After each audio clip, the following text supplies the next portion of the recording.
Hi, and welcome back to the Save It for Parts channel, where today we've got something really interesting to look at from Antenom Antennas in Turkey. They asked me if I was interested in checking out their new antenna analyzer device, and yeah, it sounded cool to me, so they have sent me one all the way from Turkey. Now, it has had the FedEx treatment, so it looks like it's been thrown down a set of stairs. I'm hoping it's okay on the inside. I'll get it opened up here and see what's inside. So this thing is called a NanoFarField, and it's designed to measure the radiation pattern of an antenna, so you can produce nice graphics like this one, basically showing how your antenna performs, how directional it is. Normally you would need some kind of a special test chamber for this, but their design is supposed to be able to do this in just an open field versus special antenna testing labs. I definitely don't have an antenna lab, so I'm looking forward to trying this thing out. There is a whole bunch of stuff in here.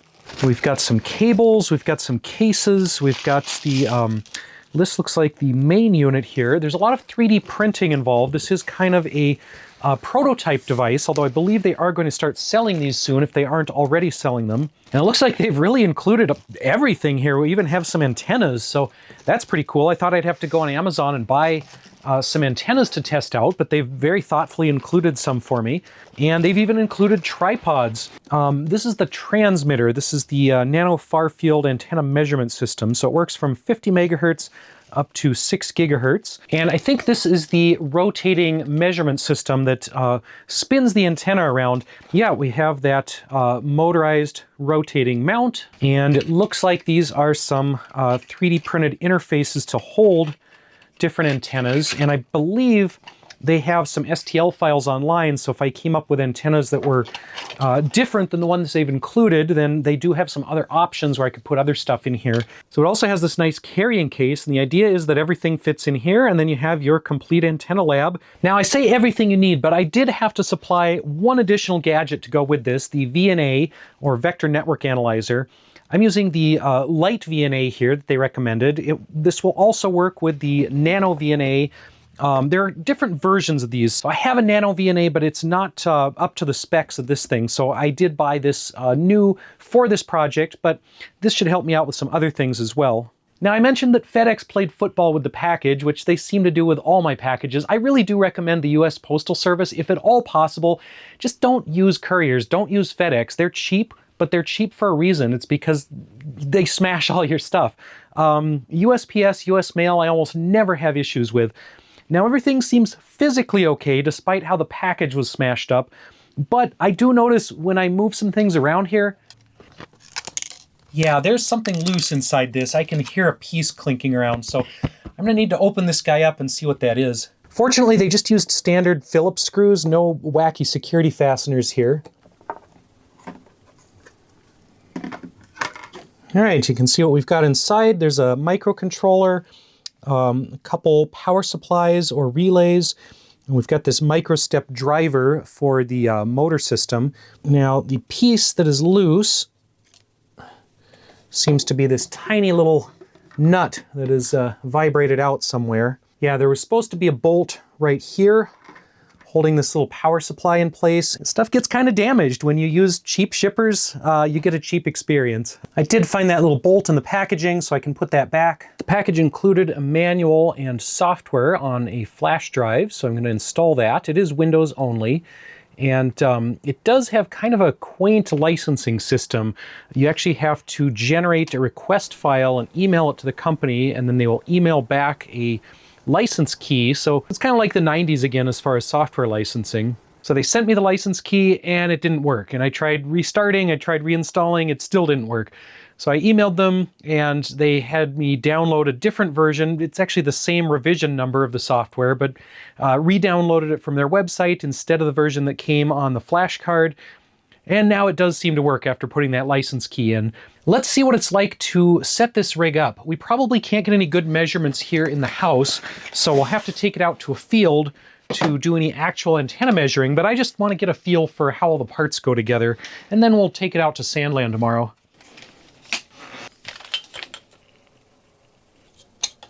I'm not actually sure if I need to calibrate the VNA first. I think that's something I had to do on my other VNA, so I might actually pause here, read the manual on the light VNA, and then come back to the positioner. And the light VNA doesn't so much have a manual as a mysterious Dungeons and Dragons campaign. I'm honestly still mystified about what 90% of the stuff on these VNA screens does. I usually just use this as an SWR meter. I have to clean up these 3D prints a little bit. There's still some supporting material inside the crevices. I have some little retainer screws. This came with a European plug, but I have a spare US model here. So the idea here is that this antenna transmits the fixed antenna, and the receiving antenna rotates and basically reads the signal strength at each position and figures out where the antenna is optimized at what orientation does it work the best. Gives you a little map of what that looks like. And yes, these look backwards to me. I would think that signal goes in here and comes out that way, but this is the way the pictures show it, so I guess we'll see what happens. All right, so on the software end, we set up our device. We have the light VNA. Okay, everything's connected. That just took a couple tries on which USB ports were which. I have no idea what I'm doing. I'm trying to read through the manual and figure this out, and I am very lost. I'm also trying to read the computer screen around this literal forest of tripods. I've got my camera tripod and the two antenna tripods. I should just push everything out of the way and mess with the computer first. Okay, this has kind of lost me at the reference antenna. I'm still going through the manual. It says I can use a predefined reference antenna, which I keep trying to do that, but then it says the reference doesn't match the measurement, and I don't know what that means. I think this is designed for someone who actually knows some antenna theory. I know how to point an antenna at stuff and get a signal, but I don't know any of the math behind it. I don't know any of the theory. That's all over my head. I think I'm just going to try copying all of the values that are in the manual. That did nothing. Let's just see if we can set this to 0. Okay, it's doing stuff. So it's going to each position and transmitting from one antenna and receiving from the other. I still think these antennas are backwards. I might have to play around with this a little more in the field once I get it out to Sandland. All right, so we have a plot of this antenna's supposed performance, which looks really weird because it's in the office. There's a bunch of interference in here. There's a bunch of reflective surfaces. I'm moving around. I have the camera sitting right here. This is absolutely not an accurate plot, but we got a plot. We got it to produce something. So I think I understand this well enough that I'm going to take everything apart, pack it up, and haul it out to Sandland. And we're going to see how it actually works out in the field, which is where it's supposed to be used. And it kind of all fits in the bag they provide. Doesn't really close all the way. And then the tripods don't fit in here. They have their own bags. And then the laptop needs its own bag too. So I appreciate the claim of a complete antenna lab in one bag, but it's actually 4 bags. All right, so this should be everything we need for testing the NanoFarField. We have the device, the laptop, the tripods, and a power bank. And to test this, we've come out to the radio observatory at Sandland. If you're not familiar with this project, I have a bunch of videos on why and how we got this dome here. We're not actually using the dome for the tests. I'm running some satellite scans in here, but we have a big empty field near the dome, so we're going to set things up over there. All right, so we have this set up out in the field, and I really do mean a field.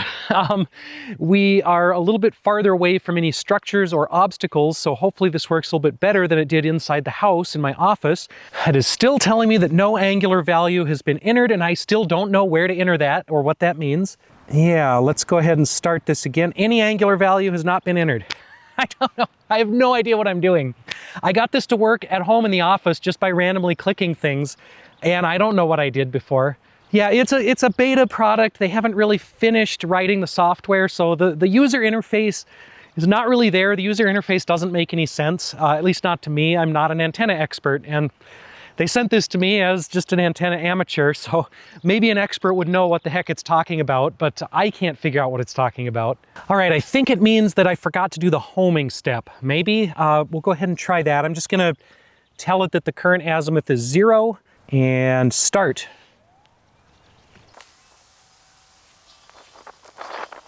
All right, I had it run through Wi-Fi frequencies because I'm kind of curious how this antenna would do for 802.11 Wi-Fi. I got up and moved around during the test, so I might have interfered with this. And then my camera was on the tripod kind of in line with the antennas, so it might have caused a weird reflection. Now that I think of it, I believe this wireless mic also uses 2.4 gigahertz, so we'll turn this off and we'll turn the camera off for the next test as well. So the first couple times I did this, I actually screwed up and I graphed the phase instead of the magnitude. I showed the original video to the company and they pointed out my mistake and gave me some pointers on how to do it correctly, so thank you guys. Fortunately, the software automatically saves each scan result, so I could just go back into the laptop and rerun these and do another voiceover here. The polar plots look mostly normal. We're seeing most of the radiation in the forward direction, most of the antenna performance in that forward direction as expected. Now I do still notice a little bit of oddity around that 135 degrees, that kind of southwest position. I think that's where I'm sitting and I think that's where the laptop is, so that could be just an artifact of the equipment here. It could be reflecting off of me, it could be reflecting off the laptop. I do have to have some of the equipment kind of up on chairs to be able to reach the antennas where they sit. So yeah, there isn't really a good way to get the equipment completely out of line of sight of the antennas, but you know what, this looks good enough. This looks reasonable as a polar antenna plot. So we can do some other antenna analysis stuff here, and if I knew what I was doing, this would probably be a lot more useful if I were more of an antenna expert. I'm trying to get these bigger antennas set up, and these cheap tripods keep falling apart.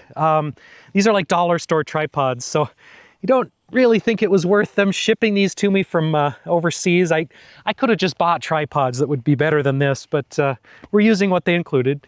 All right, we're using the big boy antennas here, which is probably a technical term. I think these are good from 900 megahertz up to 2.5 gigahertz. So these are good not just for Wi-Fi, but also for something like Meshtastic at 915 megahertz. And I might actually try both. So let's give this a shot. We'll rotate that one around. Again, the rotating one is the receiver. The stationary one is the transmitter. And we'll see what these guys look like. I still don't know if these should be farther apart. I don't really have enough antenna cable to put them much farther apart, and all the pictures in the manual show this type of setup with the antennas facing this direction. It still looks backwards to me. I still feel like the signal should be going out that way. I feel like they should be swapped around, but I'm following the manual.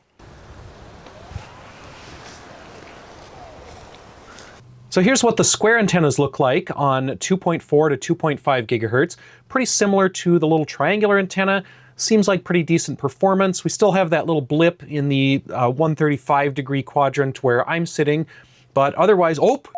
So that is the downside of trying to do this outside instead of inside some kind of radio testing facility, is you can't do it on a windy day.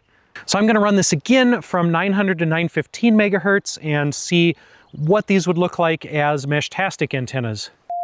Well, that run was ruined because these fell over 3 more times in the wind.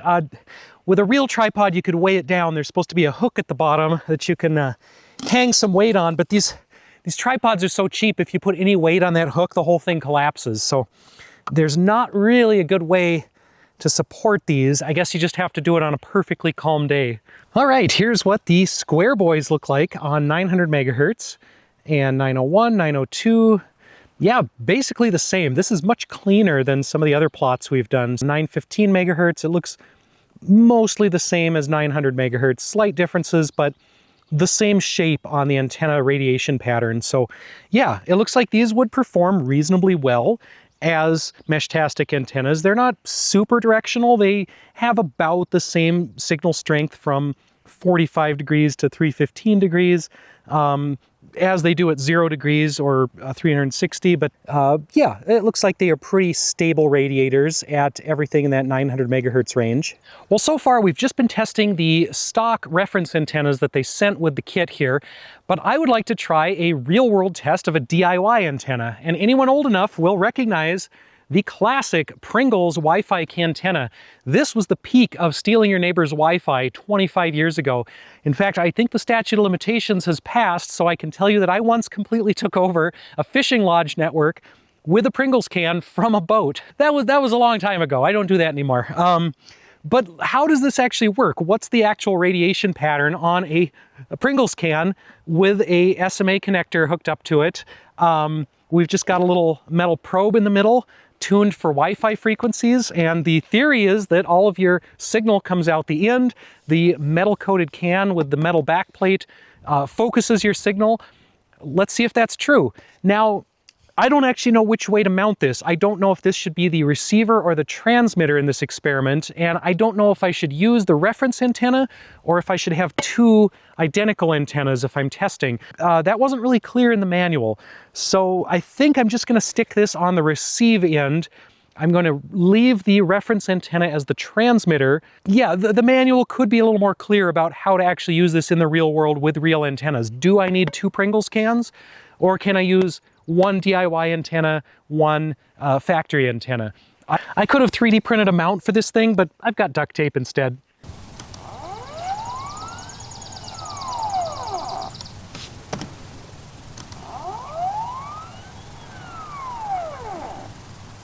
All right, so here's what the Pringles can looks like on 2.4 to 2.5 gigahertz. And I did go back later and contact the company, and they confirmed this is the way to measure it. You put your antenna to be measured on the rotating platform and keep the reference antenna on the stationary transmitting platform. So we can see that the Pringles can is a little bit more directional than some of those other PCB antennas we tested.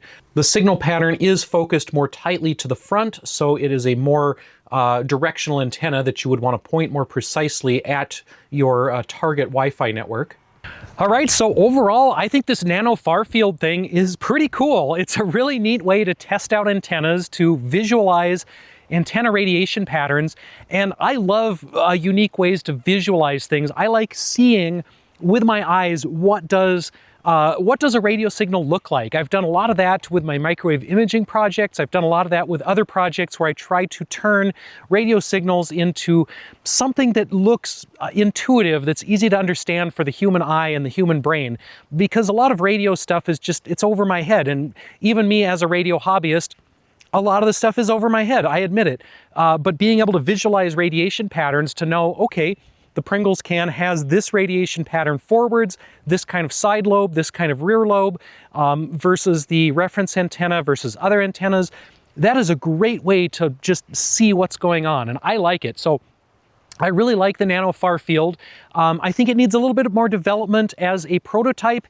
There are a few bugs to iron out. They could definitely make the user interface better, more intuitive. Yeah, I'd say I would buy one of these if I wasn't beta testing it here. I would buy one just to see what it does with different antennas, and I will be trying this out with different antennas in the future. I will try it with some of my 3D printed helical antennas. I will probably try it with some other stuff, but those will have to be future videos because I didn't bring any of that stuff out here with me. Anyway, again, big thank you to the folks from Antenom for sponsoring this video, for sending me the NanoFarField prototype. This thing is cool. I like it. I'm having a lot of fun with it.